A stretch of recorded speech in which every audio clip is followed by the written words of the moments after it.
This is an example individual research report from IGCSE globalperspectives.net. Sustainable living. Should we stop eating animal-sourced foods to live sustainably? As a vegetarian, I am often asked to justify my choice of diet. I initially decided to stop eating animals when I found out about the horrors of the industrial farming system. But lately I've heard claims that sustainability is another reason to avoid animal-sourced foods, and I want to find out if this is true. Vegetarianism and veganism are perspectives on diet shared by many people around the world.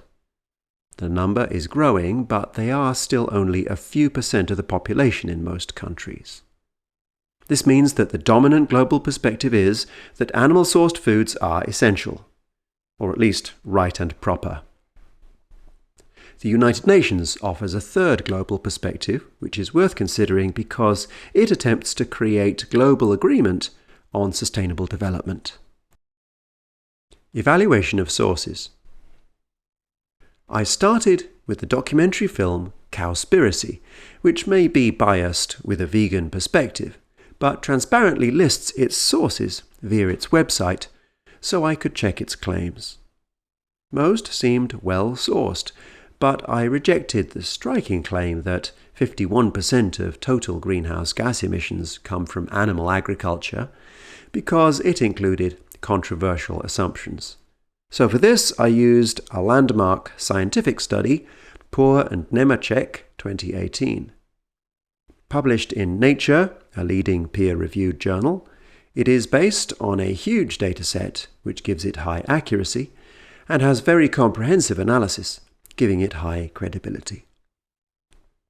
We can see Poor is highly expert from his affiliation to Oxford University, and the study is highly praised by other experts. I have also used the findings of the UN Intergovernmental Panel on Climate Change, the IPCC. UN bodies can be trusted because they have large global teams of top scientists, and they are under such scrutiny that they cannot spin their findings. For other information, I have used only quality sources, such as government websites and reputable news agencies, rather than blog posts. Effects of production and consumption of animal-sourced foods. As Fig.1 shows, animal agriculture takes up a massive proportion of the world's habitable land, and the bulk of the agricultural land. But it supplies only 18% and 37% of the world's calories and protein, respectively, meaning it is very inefficient. Compared to agriculture as a whole, animal agriculture consumes a disproportionate amount of land and fresh water, and causes the majority of air and water pollution. It is also the biggest cause of species extinction, ocean dead zones, and habitat destruction. Of these many dreadful effects, I think greenhouse gas emissions is the most important to focus on, because the IPCC is warning that without drastic action, we are heading for a future 3 degrees hotter, with potentially catastrophic effects on ecosystems, food security, sea levels, migration, and wars. The window to take effective action is rapidly narrowing, so it is extremely urgent. The IPCC says there is a, quote, significant potential to mitigate climate change by adopting healthy diets high in plant-based foods and low in animal-sourced foods worldwide. According to Poor's study, even just reducing animal agriculture by 50% while targeting the worst producers would reduce total GHG emissions by 20%. That is more than emissions from all transport, 16%, or all energy use in buildings, 17.5%. Greenhouse gas savings from those will need massive investment in infrastructure and technology and will take a long time. In contrast, the plant-based proteins to replace animal-sourced ones make far lower greenhouse gas emissions and could be grown cheaply using just a little of the 3.5 billion hectares of land saved from animal agriculture. Poor's personal perspective must be one of the best informed in the world. He says, "A vegan diet is probably the single biggest way to reduce your impact on planet Earth." Is this perspective from the UN and from science being adopted by nations? Not very well. Governments around the world are missing the opportunity to promote the lowest carbon lifestyle choices, according to a 2017 study. I confirmed that this was true for my country, the UK, in a 135-page document that explains its plan to achieve net zero emissions by 2050. I could find no mention of diet whatsoever. Unsurprisingly, the government is being sued by environmental campaigners for failing to create an adequate plan. For balance, I sought out the perspective of the animal agriculture industry. The global industry does not speak with a single voice, but since the USA produces and consumes far more meat than most other countries, I looked to the largest USA industry lobby group, Animal Agriculture Alliance, for a representative perspective supporting animal-sourced foods. The Animal Agriculture Alliance claim that the industry's environmental impact is widely exaggerated and that improving efficiency with technological innovations is enough environmental action without cutting down on production. However, I was not persuaded that the Animal Agriculture Alliance is a good source of information. The website spins facts to support the industry, for example, telling meat and milk's sustainability story entirely by percentage improvements in efficiency, which hides the fact that high growth has caused overall environmental impact to rise.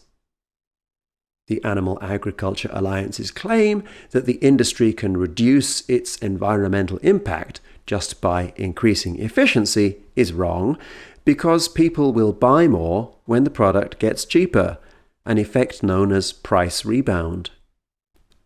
Overall, therefore, this perspective seems highly distorted by vested interest and tries to maintain business as usual by giving false reassurances.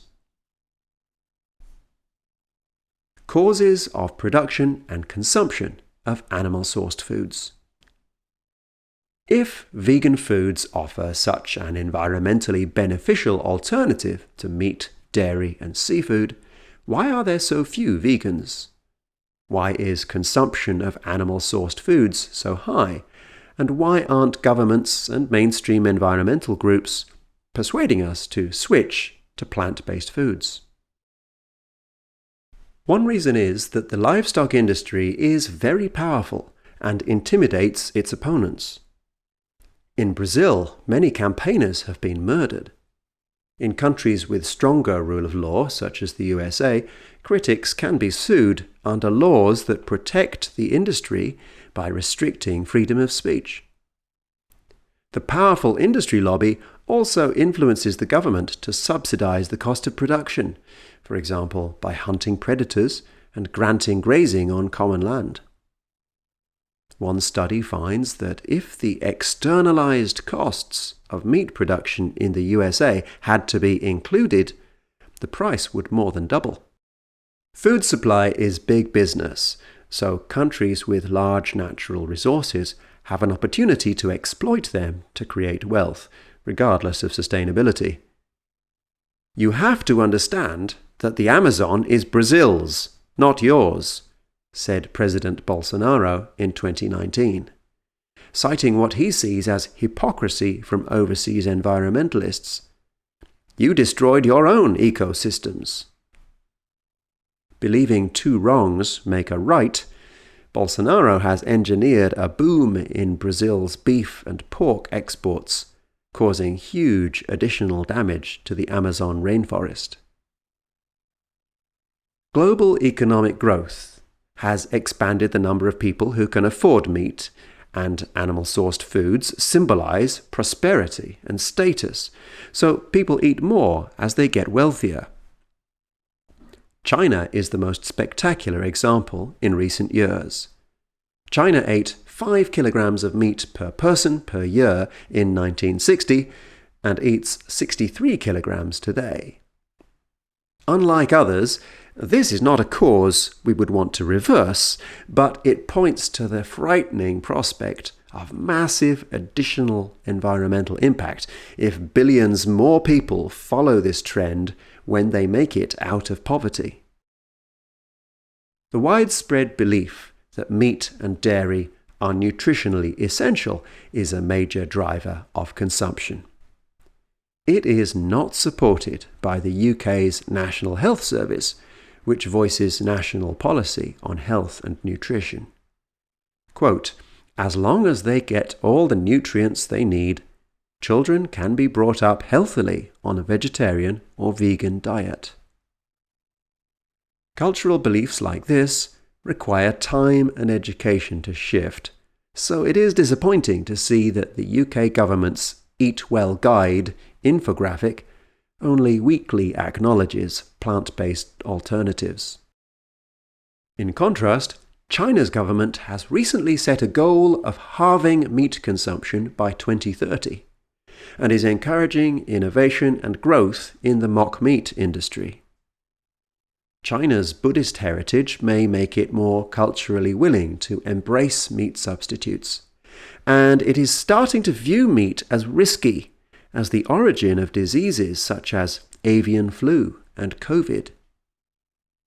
Cost is still a significant barrier to mass uptake, and good plant-based meat is still more expensive than animal meat.